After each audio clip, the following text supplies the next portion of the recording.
So I'm really excited to bring everybody into this world of how to hire a Rockstar team member. It's one of those things that I think that, lawyers, as they kind of go through their evolution, really starts to awaken to the idea that part of what they need to do is become better leaders, better managers of people. And, it's not really too much their fault that they hadn't been thinking about it previously that way, because I think that for the most part, lawyers thought of themselves as a practitioners of a particular craft, but only when they start to awaken the idea that they should really be designing a business and working within the context of living deliberately and working their practice deliberately, do they start to open up to the idea that there are these other business skills that they can work on that will help not only advance their development as a practice and as an attorney, but also create stability around the idea of what they are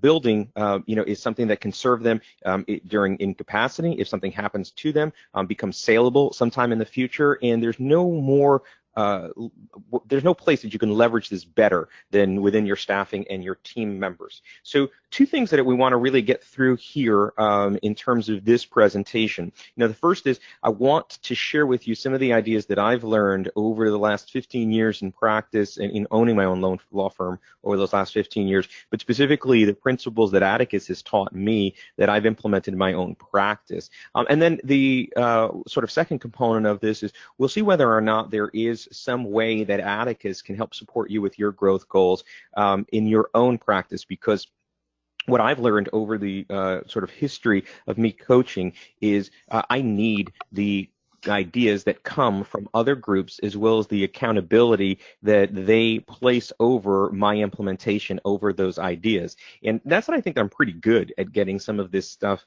done. But I know that without the structure of, both being awakened to new ideas and new ways of doing things, as well as being held accountable, either in group coaching or private coaching, I wouldn't be where I am today without those ideas. So I will speak from my own personal experience as an Atticus client, paying client for years on this, saying this has been well worth the investment. And we'll see whether or not you find that that's the same thing for you. So let's talk about first, in terms of how to hire a rock star, defining what a rock star is. Now, Mark Powers, who's one of the founders of Atticus, it talks about the three C's being crucial in any person that you bring on board. And the three C's being character, competency, and chemistry. So when we talk about the second two, competency and chemistry, those are elements of somebody's presentation in a work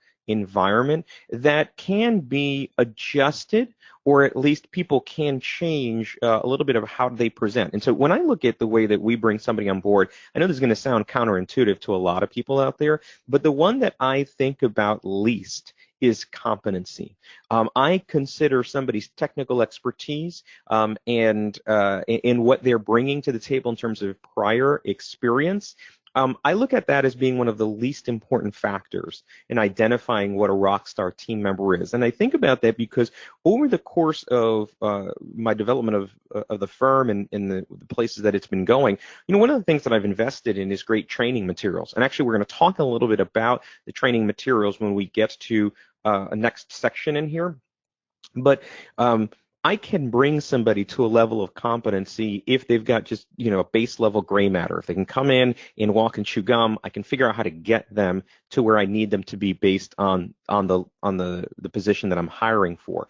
The next important for me, so if the least important is competency, the next important is chemistry, because we are developing a team of rock stars, and so they need to fit within that team. It's really important. I've owed a certain amount to the people that I've brought on board here to create a working environment that continues to challenge them, rewards them for their loyalty and sacrifice and things that they do for the betterment of our firm. And so I owe it to them that the next rock star that we bring in fit inside of this for chemistry. But the most important at the very highest level is character. So Mark Powers is famous for saying you can't change what your mama gave you. So somebody who comes in with character that is well well aligned to be defined as a rock star is going to be great. If they don't have the core essential things in their character to make them a rock star, there isn't going to be a thing that you can do as a leader. You can have to be the best leader, you can have the top level skills on that, but you're not going to be able to adjust that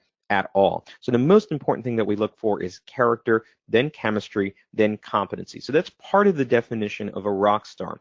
And if you've at all ever read the book Necessary Endings, Dr. Henry Cloud. He talks about the difference between a wise and a foolish person in there. He basically says there's three kinds of people out there. There's wise, the foolish, and evil. Now, evil we won't really handle here. He basically says that there's three ways of getting rid of them: lawyers, guns, and money.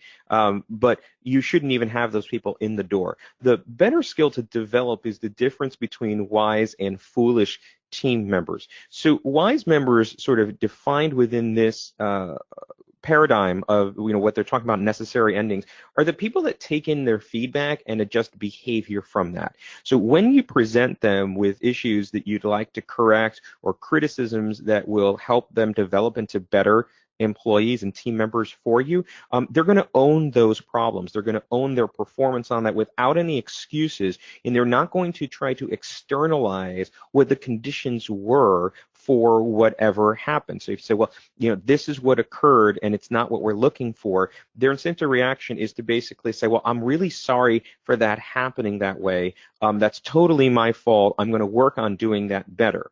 The foolish person, by comparison, tends to externalize that to the conditions around them. And so if you present them with a particular problem, so you didn't do this the way that I wanted to, their response is a set of externalities that cause that to happen. Well, it's because I haven't trained enough. It's because the circumstances prevented me from having it. Whatever it is, they start to rationalize their performance, and that rationalization leads it to being an understandable thing. In other words, they're trying to convince you why it was okay that there was a problem, rather than owning that and having a commitment to changing it. And if you look around your life, I think that it's probably clear who falls into the category of the wise and the foolish. I will give you a couple of tips around this, and this is taken straight from that book, Necessary Endings. One of the things that Cloud teaches is that the foolish people aren't interested in listening to you. The wise people listen to you very intensely. And so if you're sharing something with them, they are receptive to the feedback. But the foolish person is using that almost like in a jujitsu move. They're trying to figure out how to swing that momentum back outside of them and boomerang it back to you. And so what you learn in that is that since the foolish people are never quite listening to you, what you should do is stop talking. And the sooner that you learn the lesson, I think what I'm hoping is that through the journey that I'm bringing you on in this webinar, you'll start to examine the team members that you have on staff now and start to evaluate them as whether or not they are a rock star. Because part of this analysis is understanding who goes and who stays if what you're trying to do is develop a team of rock stars. Lawyers are famous for adopting the people that work with them and not managing those folks. But I hope that I start to open your eyes, and even this initial sort of discussion about what is a Rockstar team member and what's not, with the difference between wise and foolish, might lead you to start to examine the people around you to see what category they fit into. If you find that in your practice you've got a number of foolish people that are on your team, and you can do that by the interactions. You can start to judge that by the way they receive whatever criticism or feedback that you're giving them. One of the sort of time saving and your state of mind saving pieces of advice I can give you is stop talking to them, because they're never going to be able to listen to it. But what we're hoping for, of course, is that you're identifying Rockstar team members by the fact that they're wise people within this definition, and that they've got the character, chemistry, and competency that we're looking for. So if we know what a Rockstar member is, what are the obstacles to putting them on your team? Well, there really are four. identifying them, finding them out there, and bringing them in. So the hiring process, I'm sorry, so the sort of the advertising process to bring them to your door. Then there is a hiring process, which is sort of once you've sort of brought them to the door, being able to qualify them as being great team members that belong on your team. Then once you have them on board, training them, and then finally retaining them. Over the course of my career, so, I now own three different companies, all of which are related within the legal sphere and the financial services that kind of serve that together. And we've been able to develop, pretty good marketing strategies for how we bring somebody through the process. That part of it is largely solved. And so when I look at what is going to predict my success in the future, it really is these four things. I'm going to be defined, the success of my business is going to be defined almost entirely by mastering from a leadership perspective these four things about team members. It's finding, hiring, retaining, training and retaining great staff and great team members. That's going to be defined because and this sort of just goes to some of the business principles that are involved here. You are going to be limited. You don't sell widgets. You cannot scale up by selling more trinkets. So if within the context of the professional services that you are providing, you are limited by the time that you can attend to anything in particular, then the only way that you're going to be able to have a stable business that one is outside of you is by leveraging, right, the work of other people. And so human capital is going to be the thing by which you pull the lever and move the world. So this is the skill set that becomes most important for you in terms of what can predict your future. The faster you get good at this, the more successful you will be. All right, so let's go through each of these. Finding great team members. So let's talk a little bit about writing ads, because this is the first entree into that. Now, you might be introduced to people because they've been referred over to you because another team member knows of somebody, or you might have encountered somebody. What I'm going to do is encourage you to bring everybody through the same process. I don't think that anyone gets to cut the line in terms of having to go through this, because each one of these steps is designed to do something specific within the context of identifying great team members who should even be granted an interview. So when we think about writing a great ad, one of the things we want to do is use that to introduce the culture of the firm, because every business has a way of being that is, unique to them, that identifies who they want to be out in the world. And so we want to make sure that we're very forward about that. So one of the things I think we're going to offer for you at the end is going to be a draft of an ad that I use fairly routinely. You are entitled to use that without attribution in your own practice. Rewrite it however you think works on it. But what you'll see when you review that is that it's going to speak to certain things about the firm that introduces who we are at a very clear level. When you read this, you get an idea of the culture of the firm, and then you start to identify or self-identify whether or not you're going to fit within that. It will turn you on or turn you off based on how you react to it. So it starts to weed out people that would likely not be great chemistry people. They're not going to fit with the rest of the firm because they're going to read this ad and be like, that's not for me. Whereas everyone that's on your team, okay, will, and they already have sort of agreed to that, especially if you've gone through the process of sort of re-engineering some of your team. I will share with you that over the course of my career and practice running these different companies, we've gone through different iterations of what a team looks like and what the team culture looks like and what the standards are. It hasn't been static, and look, it has not been great every single time.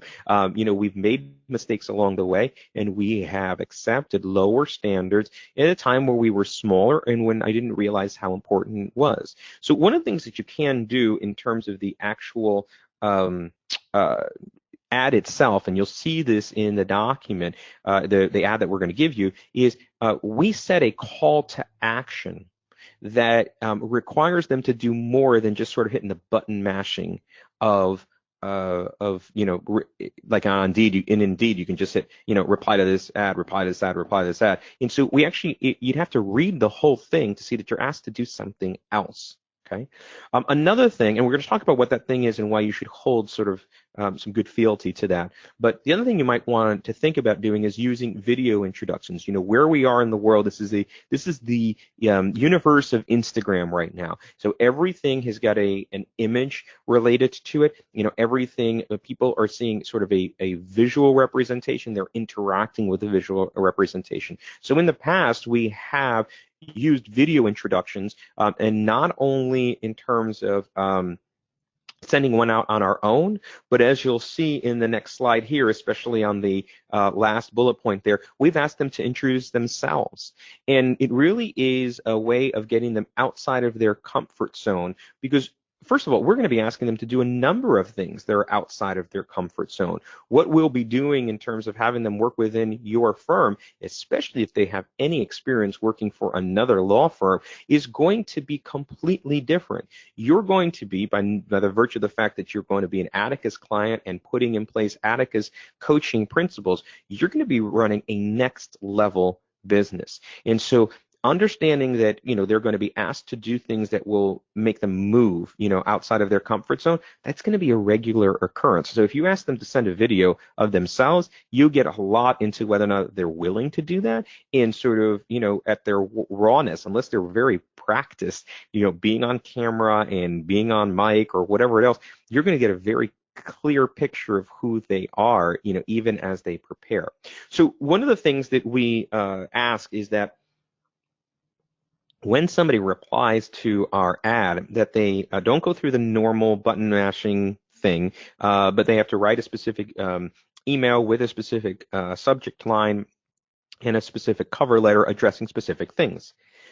There are a couple of reasons why this is helpful. The first of which is it will allow you to screen people in very, very quickly. I'm famous for just being able to hit the delete button on anybody that submits an ad that doesn't follow the rules, right? Because if they can't do that thing, if they can't follow and read instructions on that, they're never going to be able to do what you ask them to do to the standard that you're asking them to do that. So how you do anything is how you do everything. Replying to that ad will give you an indication of what they will be like when they come on board. So you can just absolutely, from a ruthless position, just be deleting people left and right and only focus on the people that sort of follow your rules. We like to conduct a telephone interview before inviting them in. So just the people who get a telephone interview are only the people that have followed the rules. But we like to do it sort of unprompted, without warning. We have to see who they are. Who are they when they answer their phone? Who are they when we catch them in the middle of the day? Who are they at their core? Again, we're trying to get to this concept of what their character is like. And one of the things that we would also like to do when we call that is, get a sense for them about why they responded to our ad. They took the extra steps to be able to write the email and have the subject line and whatever else. So what was it about the ad that called them to do that? And what I really want them to do is begin to sell themselves on the reason why the culture matches what they're looking for. Okay, so we're looking for that particular reason. So these are some steps or tips, excuse me, in terms of finding great people. Let's talk about the hiring process. So now that you've conducted the telephone interview, you're going to bring them into your space to interview them one-on-one. And so we're going to, probably want to go through a couple of things, couple of suggestions to making that be the most effective interview that you can. One of the things that we absolutely recommend is that you have more than one person in the interview. And the reason for that, by the way, is we're looking for things that get missed. Your monkey brain might go chasing a trail off of some answer that was given and miss something else that becomes crucial as part of the interaction in the back and forth. And so always having somebody else in there, especially a trusted person, a team leader that understands what your goal is in terms of bringing team members on, you definitely want to have that person in the interview with you. The next thing is, thinking about some questions that might help identify where what this kind of person is going to be in here. And so the four questions that we think are important are: what would the person who likes you the most at your current or your last job say is your worst quality? And the flip side of that is: what would the person who likes you the least at your current or last job say is your best quality? Now, these two questions serve a particular purpose because rather than asking somebody to say, what do you think are your best qualities? And so they say, well, I'm a perfectionist and I'm a workaholic, right? We know that those are the responses that they're looking for. What we want here is we want people to sort of identify the things that, um, from an external standpoint, they are being judged and reviewed as. And why is that important? Well, if you remember going back to the concept um, of the wise versus the foolish person is going to characterize those externalities as being conditions that they can't change or affect. Whereas wise people are going to put those kind of externalities, those judgments, is essentially things that they have to own. So what you're listening for in the response to that is, are they owning who they are? Or are they flipping that around to saying, here's what the externalities are? So if they said to you, for instance, the person who likes me the least that says that my best quality is I'm able to handle all of the different things that management keeps changing along the way and not supporting us on.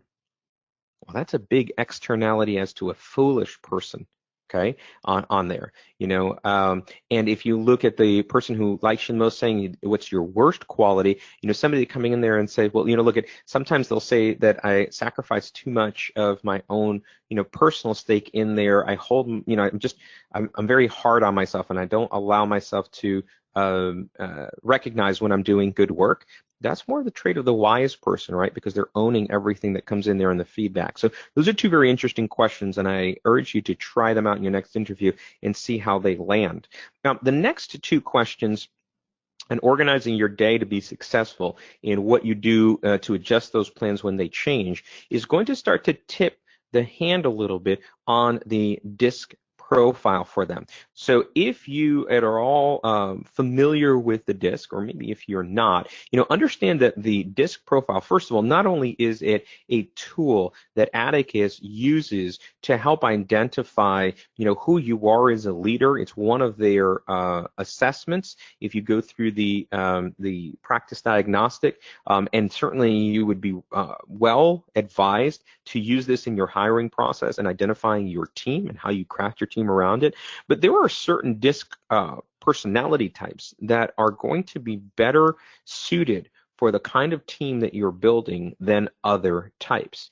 And so if you start to ask somebody how they organize their day and how they adjust to it, what we're really looking for here is that most of the positions that you should be hiring for, no matter what your own personal DISC profile is, are going to be somewhere around the SC or the ISC personality types. And so this webinar does not lend itself to going full deep into what the DISC profile is, but for purposes of this webinar, what we have to understand is that there are some personality types that are very good at following checklists and looking for ways to turn the crank on something over and over again and get a very repeatable process, that they are looking for stability off of this, that they're looking to keep harmony off of it. And so if you're able to identify a candidate's DISC profile so that they fit in that SC,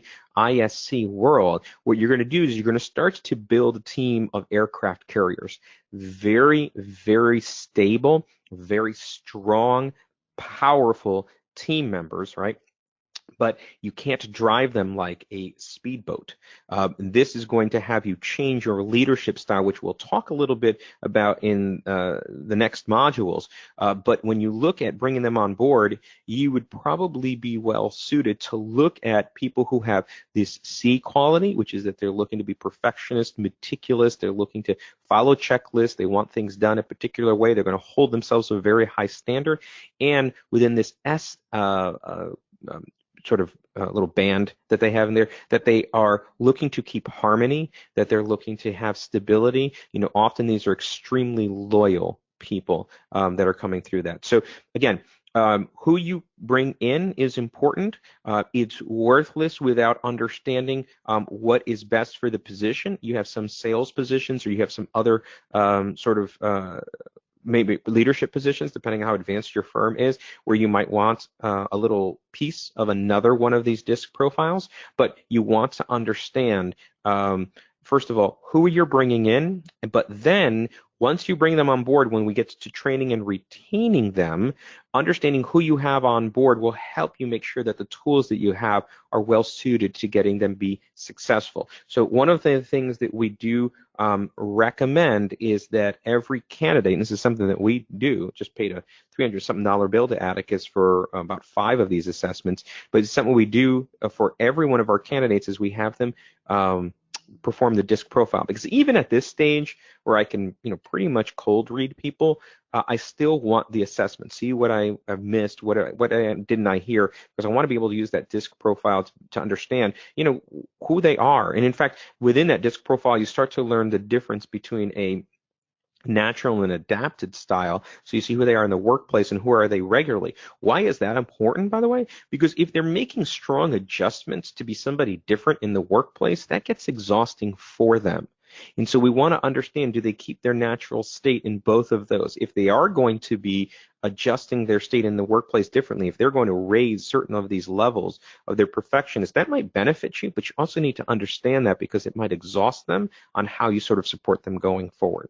In addition to the DISC assessment, one of the things that we were able to have access to through Atticus was a set of assessments that test people on general grammar, filing, attention to detail, being able to compare and contrast things and see what's similar and what's different, basically looking for their observational skills on this. And I think that those are very important, because there's a base level of administrative capability that you're looking for. I did say that I don't care too much on their competency, and I probably should have qualified to say I don't want them to be necessarily with 15 years of this specific position, because we do things differently in our firm, but I do want them to have this sort of base level. And so what you're looking for is, within these assessments, there's a kind of a 0 to 20 scale. I probably wouldn't look at anybody that was scoring less than 15 on every one of those, and really trying to focus on the 17, 18s, and 19s of those candidates. 15 would be sort of an aberration, with the average being closer to 17 and up. The other thing that we've done, and by the way, you can also have access to this too, is I created a tech test. I think today, more and more, the evolution of where practices are going to find most amount of profitability is going to be in their ability to leverage technology, whether it's CRM programs, drafting programs, calendar management, marketing on database. There's an element of what we're doing where we're really leveraging the computer to be able to use that in power to replace personnel and labor costs and things like that. So we want a base level from that. So I created a technology test that ends up asking people to go through about 5 or 6 different steps. Now, here's the thing about it. I presented it to my coaching group through DYM, and every one of them said that they couldn't pass the test. And by the way, anyone who tried didn't pass the test, which is great. It's a high standard test. But what I'm looking for is not that they pass the test. So unlike the other assessments, I'm not looking for a particular grade. What I'm trying to do is test or stress test their resourcefulness, because a lot of what's in there that you're being asked to do is discoverable if you're willing to be resourceful about technology. Look, at the end of the day, our technology tools are likely to change. Whatever you're adopting here, if you'd like to stay on the cutting edge of what your practice is, you're going to make some strategic decisions about changing that up and migrating to a better tool. Well, that's going to cause your team of SCs, these people that are aircraft carriers that want to know that a turn is coming 100 miles before it actually is, it's going to stress them out a little bit. who are they in those settings? Are they resourceful enough to start to develop some of the solutions on their own, or are they not? And so kind of going through the hiring process with this technology test not only warns them that this is a gig that is not going to be using the Rolodex for what we're doing, but by the same token is going to figure out for you, who are they going to be? How are they going to react to new situations and things that you're going to be throwing at them? And the last thing that you might want to do, and this is a form of an assessment, is a spend a day. So compensate them for this, but to have them come in for the day, give them a per diem for it, and have them perform the skills of the job for an 8-hour period. Start to introduce them and see how they react, and you'll be able to get a sense of what they would be like as you begin to train them. It's money well spent. Money very well spent, just to have them come in, because it's rather that you do that than have them come on board, be there for a few weeks, a month, or whatever else, and then back out the door. And so we've gone through all of this sort of pre-hiring stuff, and at the end of the day, you want to do all of these things, but even if you do all of them, it's a crapshoot. I can't tell you. I can't tell you that if you don't do them, you won't necessarily be successful. But if you do them, you're not going to necessarily be successful. There is still a certain amount of this that is just subject to living life and figuring out who people are when they show up to your firm. My experience is that people can hold up any facade for 3 months. So when you come in, you can, whoever you are, you can keep up the charade for 3 months. After that, you get tired of manufacturing something that you're not, and your standards start to go down if you're not somebody that normally holds yourself to high standards. So there's one break point at about 3 months. At 6 months, you can't contain the crazy any longer. So if the character thing was something that you were keeping under wraps, that also sort of gets exhausting in my experience, and you start to figure out who the crazy people are about 3 months. And you really don't know if you have a lifer on your hands until about 3 years out. So those are the different break points off of that. And you should have some grace with yourself as you go through this, because part of what you're going to have a tendency to do, there is either a sense of an opportunity cost or sunk costs in here, or some recency bias. But you're going to go through this and you're not going to be great at it. And you're going to start to hold yourself accountable and be like, I suck at this. Well, look, first of all, you might suck at it, but we're going to try to make you better. But the other part of it is you can't always know who's going to be coming in at any point in time, and have some grace with that. You're going to do everything that you can to try to set them up to be successful. And with Rockstars, you're going to invest a ton in them so that they will be successful also. But you can't always know who's coming in. And if you find out that someone isn't who you wanted them to be, got to chalk that up and move on. Little Zen kind of meditation thing. You just start over. All right. So you brought somebody on board. Now we've got to get through training them, because we want them to be successful at their job.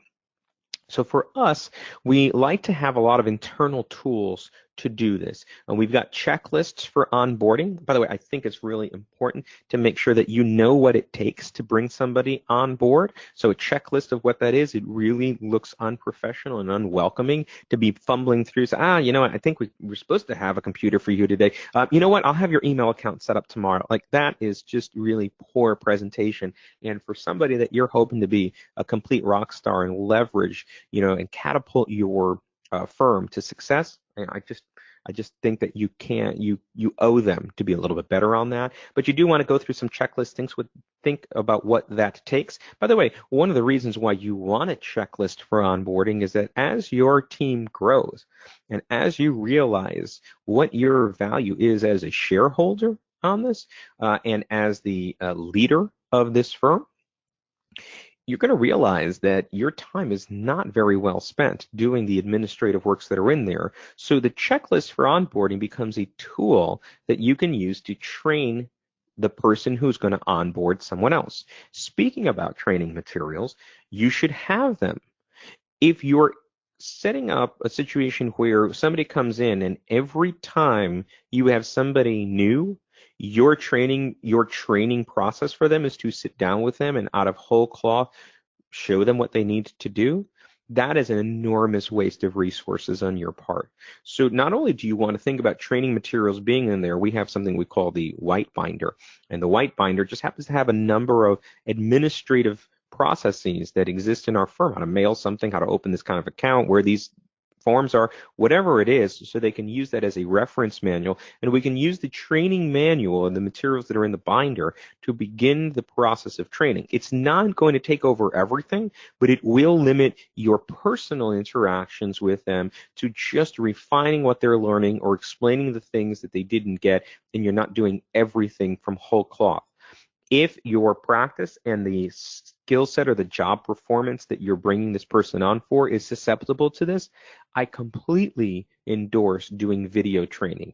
So there are a number of different software programs, whether on the Windows it's Camtasia or on the Mac it is ScreenFlow or even QuickTime, which is free.